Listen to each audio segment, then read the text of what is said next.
Hello everybody and welcome back to Odin's Movie Blog. I am the critic who is a cynic. Hope we're doing well. And today I first want to shout out Cosmic Book News, who is indeed telling the truth here. They also covered my video in this, so huge shout out to Matt McGloin for covering this information. There is no Captain Marvel Fandango ticket sales conspiracy. Once again, the reason why you can't buy tickets to any other movie except for Captain Marvel as of today is because those schedules have not been released to the theaters yet and will not be released until Tuesday or Wednesday. This is a common practice. I worked in the movie theater industry. I worked at a movie theater. I saw these documents firsthand. I know what they look like. I know what they say. If you are claiming anything else, you are a part of a conspiracy that has not been proven yet. Please stop spreading the fake news. It is not helping anyone. Now, that's out of the way, let's get into some more Captain Marvel bashings here. So, as it says here, the Washington Post, yes, the most trusted name in news, correct? Yeah, that's right, democracy dies in darkness. No, democracy dies in the pages of your terrible, garbage-tiered newspaper site, where you say, trolls target female-led blockbusters ahead of Captain Marvel. Rotten Tomatoes shuts them down. Ooh, yeah, Captain Marvel shuts them down. Trolls are going after they're targeting female-led blockbusters. Yeah, because we absolutely hate the female-led, we hate the women, right? We hate female-led films. Really? Okay, what happened here? Oh, well, that's Mad Max. You can't say that Mad Max is an example. Really, last time I checked, this movie, by all accounts, should have been called Furiosa, because Charlize Theron gives a powerhouse, amazing performance in this film and freaking rocks it. And this is coming from a guy that's not really a big fan of Charlize Theron, but she freaking rocks it in this movie. And guess what? Oh, look at that! Fans loved it. 126,000 people came out of their way to say, this movie is good. This movie is absolutely fantastic. Oh, I guess they also, decided, I Tanya. Yeah, I Tanya, people might say, I actually never saw this movie. Well, you know what? 11,600 people did, and yeah, most of them liked it. You want to know why? Because frickin' Margot Robbie kills it in this movie, and guess what? Oh my gosh, it's a female lead. Oh my gosh, but we must have decided to skip this one, right? We must have decided to not go after this one, because why would we, we just hate women, right? And also, guys, seriously, this is a great movie. Why wouldn't you go see it? Oh, Live, Die, Repeat. Oh, but this is a Tom Cruise movie. Oh, really? Who was the one that everyone was talking about after this movie? Oh, wait, that's right. It was Emily Blunt. It was Emily Blunt, and yet, oh my gosh, look at this. We loved it. We loved Emily Blunt in this. She was a strong character. Not just a strong female character, which is what the identity politics people want you to talk about. No, she was just a strong character in general, who was a badass, who was awesome, who, guess what? We want to see again, which is why they just announced, just the other day, that they're going to make a sequel. Guarantee you're going to see Emily Blunt back in it, because guess what? That's the character that most people want to see again. Yeah, Tom Cruise is fine in this movie, but the real star of this movie, the one that you go out of your way to see, is Emily Blunt. Talk to anyone who has seen and loved this movie, and they will tell you just that. Let's go back in the day. Oh man, but this is a new phenomenon. We've never had female-led films before. Really? What happened with Julia Roberts then, with Erin Brockovich? Remember how this movie got a lot of awards attention? Most audience, 418,000 people. That's a lot of people. And also, guys, guess what? This movie is fantastic. This movie was actually able to handle environmental issues in a logical way, in a way that actually makes sense, and it tells a really interesting story with a strong character, a strong lead character, who, guess what, is played by a woman. But I guess, this one's fine, right? This one follows the heteronormative norms, and so that's why we don't like it, right? Oh, well, look, Resident Evil.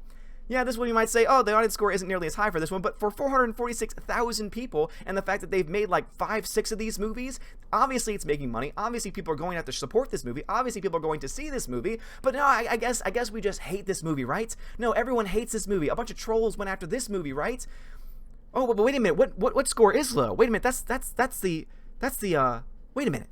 By your logic, then, would you say then that all the critics that gave this a rotten score are sexist because they just can't take a strong female lead? I mean, that's what you said. You said that the only reason why people are going after Captain Marvel is because they're sexist, and yet I've just shown you several examples of audiences loving movies led by females or having strong female characters. But all of a sudden for this one, oh wait a minute, the audience score is way above, is twice as much almost as the critic score. Oh man. The critics must have been sexist then. I mean, this was back in 2002, so critics being sexist then, I guess that was okay. Oh, but then there's also this movie. Hey, I remember this gem. Yeah, I remember this one.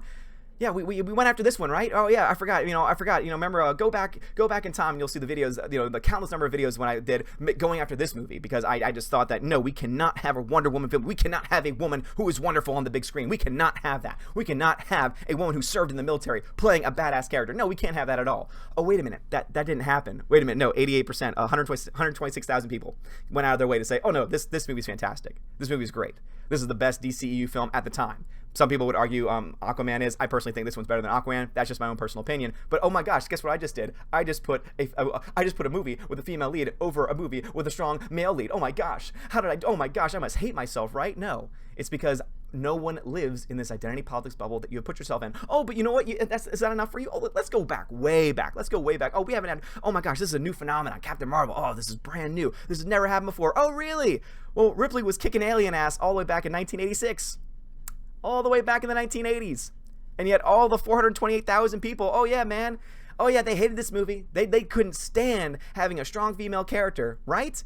You know, they couldn't have, we couldn't handle a strong female character then. It's only now out of nowhere, out of the blue it seems, that all of a sudden, all this toxic white masculinity is going after Captain Marvel. And that's the only reason why. That's the only reason why we hate this movie, right? It's because there's a strong female lead. Well, okay, fine. Oh, look, there's another one. Oh, look at this.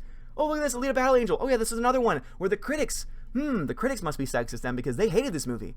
They've been going after it nonstop. But oh my gosh, what is that, 21,000 people? 94% on Rotten Tomatoes from the audience score? Oh my God. I've been speaking praise about this movie. Seriously, you haven't seen this movie yet, go see it.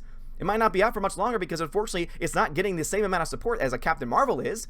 Geez, I wonder why. Oh, well, you know, you just hate women. Oh, really? Then why do I love this movie?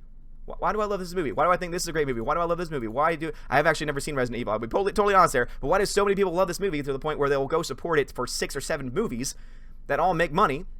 Why do I love this movie? Why do I love this movie? Why is my favorite part of this movie Emily Blunt? Why do I love this movie? Why do I think that I think that Margot Robbie got totally robbed here because she deserved an Oscar for this performance? Why do I love Furiosa in this movie? Why do I think that Furiosa should be the lead in this role? Should be rather the title character in this role because she truly is the lead character. She is the heart and soul of this movie. Why do I think these things? Oh wait, that's why, because you know I'm a sexist. You know that's why I'm just a troll who's targeting female-led blockbusters because I can't handle strong women, right? A blockbuster set to open with a lead who is not male or not white. People are excited about the film, but trolls hijack the conversation, sometimes targeting the movie's stars. What should have been a good time instead on the internet has become an internet maelstrom in which a movie and its actors must not only promote the work, but also simultaneously assert its right to exist. One website took steps this week to interrupt this vicious cycle. Oh, yes, indeed, because guess what? We hate this. And as this line says right here, the site has been used by some individuals to try or at least threaten to bomb audience ratings for films such as Black Panther and Star Wars: Last Jedi. Really, Black Panther, last time I checked, had a 78% audience rating. Again, must have decided to go home that day. Must have decided not to show up that day because guess what? That movie did perfectly fine at the box office, and on top of that,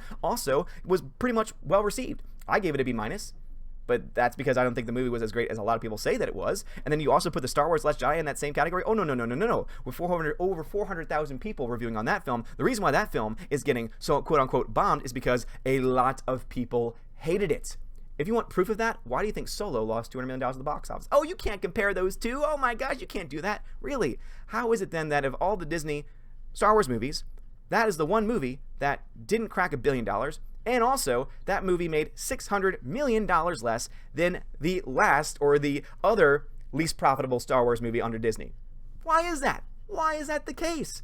Oh wait, that's right. 5 months beforehand, Star Wars: Last Jedi came out, and guess what? A lot of people didn't like it, but you don't want to accept that, do you? No, what is your reasoning here? Why do you say this happened? Which both feature diverse casts and prominent female characters. Yes, diverse cast, prominent female characters. That is what we have the problem with, right? Yeah, diversity. We don't care about that. Oh wait, who is in this movie? Oh wait a minute, that's right, someone who just won another Oscar, Mahershala Ali. Oh my gosh, but no, there's no diversity in this film. Oh my gosh, Rosa Salazar. Oh yeah, that's such a white American name, right? Oh, but we hated this film because we hate diversity, right? Right? See, Washington Post, what you're showing and showing everyone is that you are a part of the problem. You and all of your media shills are a part of the problem because you are spinning this. You are spinning your webs trying to say that the only reason why people are hating on this movie is because there's a female lead and we can't handle women and we can't handle strong female characters and diversity in movies. I've just given you a plethora of options of movies that feature not only strong female characters, but also of diverse cast as well. But guess what?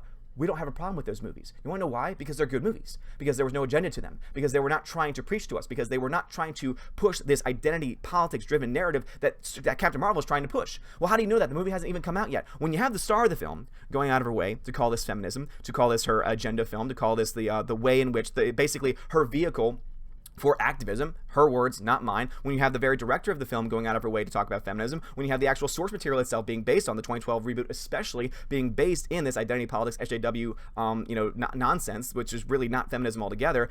When you have all these factors going to play, when you have the marketing itself really going after this fag, calling her a hero, saying like, oh my gosh, I'm trying to telling you of her telling me what to do, don't tell me to smile, that's sexist, etc. Oh, and then in fact you have all these media articles saying, oh, it's a bunch of sexists going out of their way to attack this movie. That tells you all you need to know about what this movie is about, why this movie is being criticized, and why it truly is that the media is going to spin their webs for. The reason why they're going to say Captain Marvel introduces a powerful female lead and young girls should see that. Unlike many female characters, the women of Captain Marvel don't rely on romance and other typical female character arcs. Interesting. Last time I checked, much of these films don't rely on those tropes either. Oh, but she has a romance. What is wrong with that? If a male has a romance in a film, is that a problem? Don't you also realize that just as many female characters, strong female characters who are in relationships, there are just as many, if not more, male characters that are also reliant on relationships? Does it just, the sexism only just work one way over the other? No, it doesn't. So no, don't tell your young girls to see this film, because this movie is going to try to indoctrinate them. This film is going to try and push a social justice warrior agenda that we should not be teaching our girls. We should not be teaching our children. You know what we should be showing them? Mad Max Fury Road. That is how you show a strong female character. I, Tanya. Live, Die, Repeat, or Edge of Tomorrow, Aaron Brockovich, Resident Evil, Wonder Woman, Aliens, Alita Battle Angel, and I can go on. They don't want to live in reality, though. They would rather live in their tiny little bubble. They would rather make things up. They would rather fall into the conspiracy that is every single person out there being critical of this movie must be white and must be a racist. Which falls in line perfectly with the star of the film, Brie Larson, who said very clearly that not all movies are made for all people. She herself said, Wrinkle in Time, it wasn't made for a 40-year-old white man. It was made for mixed race people. Okay, then who is this movie made for, honestly? Who is Captain Marvel made for? Because if you're saying this movie is made for women, if I had a daughter, I would not take her to see this. Because that's the last thing that I need. The last thing that I need is some fake faux feminism being shoved down her throat, when I would much rather and much more likely want to show her what true, strong femininity actually looks like. Anyway, that's my thoughts on this. But seriously, guys, stop pushing the fake conspiracy theory, because guess what? The media is already giving us way too much ammunition to go after them and to go after this film altogether. But guys, seriously, if you like this video, smash that like button, give me the thumbs up, give me a subscribe. Let me know in your own words, in the comments below, what you think about this whole mess. Like, seriously, don't you think it's a little interesting that they're saying, oh my gosh, we're only going after this because we are targeting, our white maleness keeps us from accepting strong female characters and diverse casts, even though we can point to a wide array, a wide variety of films of both diverse casts and also of female-led films. See, I don't even like using that term, because guess what? In these movies, guess what I see? I see strong characters with strong arcs, all doing awesome things. Especially this movie right here. Seriously, go see it. If you want this movie to be available next week, because guys, don't worry, there will be tickets available to other movies other than Captain Marvel next week. That is a fact. Again, you can just quote me on that. It is a fact. Unless you only have like 1 or 2 screens at your theater, you're going to have more than one movie option. This movie, though, will only be available in your market if you go support it now. If you go and support this film, because guess what? They're not going to keep a movie out in theaters that is not making money. So go out of your way to support this film. If you want to shove this in their face, if you want to say, no, I'm going to actually go and support an actual strong female character. Not even that. I'm going to support an actual strong character. Go see Alita. Shove it in their face that we don't care about the gender or the race of the person involved. All we care about is, are they a good character? And I've just shown plenty of examples of why we only truly care about just that one thing. Anyway, guys, thank you so much for watching. Have a wonderful day. And as always, God bless.